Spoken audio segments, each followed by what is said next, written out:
when it comes to the banks tiers, you guys really got to understand when it comes to which banks should you approach first. Again, the bank structure is the same thing as the streets. I gave the analogy about 4,000 times before, but I'll say it one more time. The central banks are just the OG on, they're the OGs when it comes to the neighborhoods. You got the regional banks. Sorry, the central banks, that's the mafia. The regional bank is the OGs, and the credit unions, those are the runners on the block.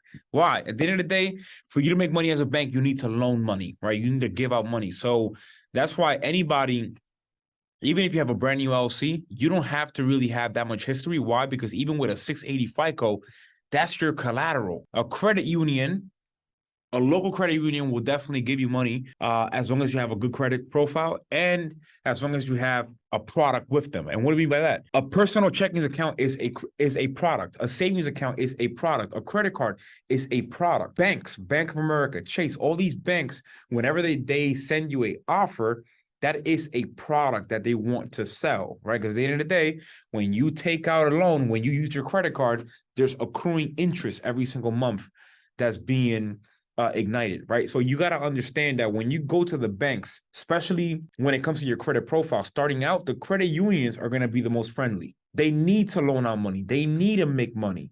So with a good credit profile, a good credit score, some collateral, maybe you have 15,000, 10,000, 5,000, you put some money in their product, in their account, they will definitely give you money.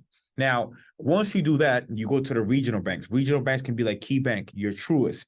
Those are regional banks. Those are the banks that have some skin in the game. They definitely want to scale. They want to get to a central bank level, but they're not there yet. What? So again, they have to continue to loan out. Now, the central banks, your Chase, your Wells Fargo, Bank of America, they're going to ask for more documentation. Why? Because these are entities that are already established.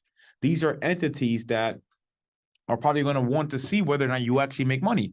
They want to see business statements. They want to see your taxes and things of that nature.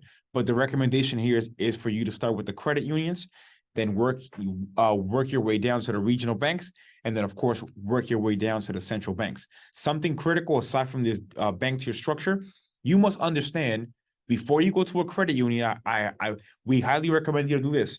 Call them and see which credit bureau that they pull from. And again, Simon will definitely cover more of that when it comes to credit stacking and how do you actually protect your credit profile from being demolished from all these different applications.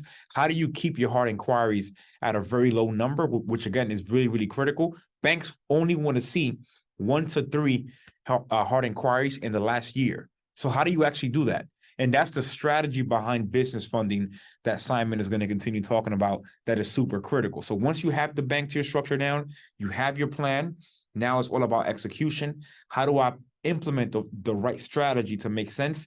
That would actually make sense where now my credit profile, I'm protecting it, but I'm also maximizing my credit profile as well.